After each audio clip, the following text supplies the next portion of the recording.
Class 12 physics unit 1 electrostatics स्थिर वैद्युतिकी। Electrostatics यानी स्थिर वैद्युतिकी में हम आवेश के उन गुणों का अध्ययन करते हैं जिसमें आवेश स्थिर होता है, यानी कि स्थिर आवेश विद्युत के कौन कौन से प्रभाव उत्पन्न करता है, हम उनका अध्ययन करते हैं।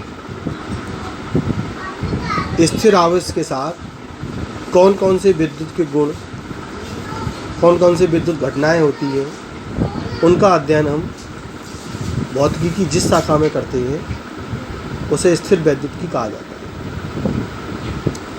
आवेश स्थिर है तब आवेश कौन कौन से गुण प्रकट करता है, इसका अध्ययन हम भौतिक विज्ञान की जिस शाखा में करते हैं उसे स्थिर वैद्युतिकी कहते हैं। गतिमान आवेश के गुणों का अध्ययन जब हम करेंगे तो वो नेक्स्ट यूनिट होगी करंट इलेक्ट्रिसिटी, वो अलग यूनिट होगी। अभी हम स्थिर वैद्युतिकी के बारे में पढ़ेंगे जिसका फर्स्ट चैप्टर है एनसीईआरटी बुक के अकॉर्डिंग विद्युत आवेश तथा क्षेत्र, इलेक्ट्रिक चार्ज एंड फील्ड।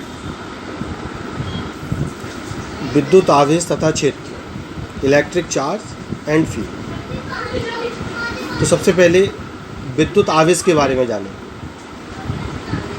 प्राचीन काल में विद्युत आवेश से अभिप्राय वस्तु के उस गुण से होता था जिसमें कोई वस्तु अपने आसपास की अन्य हल्की वस्तुओं को अपनी ओर आकर्षित करने लगती।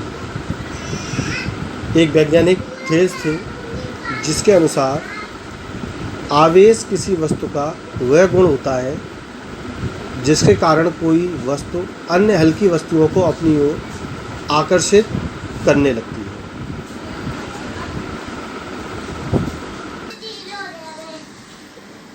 जिसे हम एक सिंपल प्रयोग के द्वारा समझेंगे। जब हम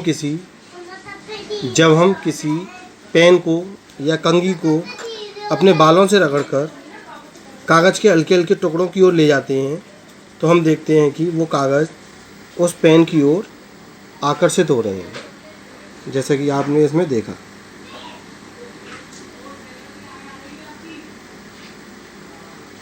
ये तो हम कहेंगे कि ये मार्कर यानी कि पेन आवेशित हो चुका है क्योंकि इससे कागज़ का हल्का टुकड़ा चिपक गया है।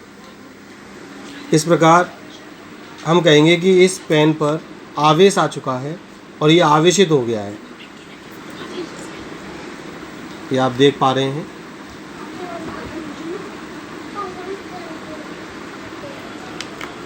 तो थेल्स के अनुसार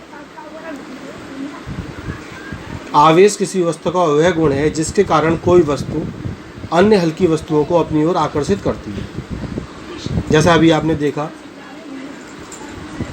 कि मार्कर के साथ कागज़ के हल्के हल्के टुकड़े चिपक गए थे, तो इसका अर्थ ये हुआ कि जब हम किसी कंघी को, स्केल को या फिर पेन को बालों पर घिसकर कागज़ के टुकड़े के पास लाते हैं तो कागज़ उससे चिपक जाते हैं।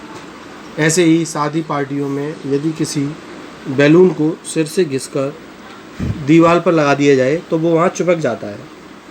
यह भी आवेश का एक उदाहरण है। तो ये इस प्रकार का आवेश वस्तुओं के घर्षण से उत्पन्न होता है, इसलिए इसको घर्षण विद्युत भी कहा जाता है। जब एक वस्तु को दूसरी वस्तु के ऊपर रगड़ा जाता है तो उसमें इलेक्ट्रॉन के आदान प्रदान होने से आवेश उत्पन्न होता है, जिसे हम विद्युत आवेश कहते हैं, जिसके कारण वस्तु के अंदर एक गुण आ जाता है कि वह अन्य हल्की वस्तुओं को अपनी ओर आकर्षित करने लगती है। अमेरिकन वैज्ञानिक बेंजामिन फ्रैंकलिन के अनुसार आवेश दो प्रकार का होता है। बेंजामिन फ्रैंकलिन के अनुसार आवेश दो प्रकार का होता है और उन्होंने इसका नामकरण किया धन आवेश और ऋण आवेश। उन्होंने कहा कि यदि हम कांच की छड़ को सिल्क के कपड़े से रगड़ेंगे तो कांच की छड़ पर जो आवेश आएगा उसे धन आवेश कहेंगे, और सिल्क के कपड़े पर जो आवेश आएगा उसे ऋण आवेश कहा जाएगा। इसी प्रकार उन्होंने बताया कि प्लास्टिक की छड़ को जब बिल्ली की खाल से रगड़ा जाता है तो प्लास्टिक की छड़ पर ऋण आवेश आता है और बिल्ली की खाल पर धन आवेश आता है। तो इस प्रकार उन्होंने आवेशों का नामकरण किया।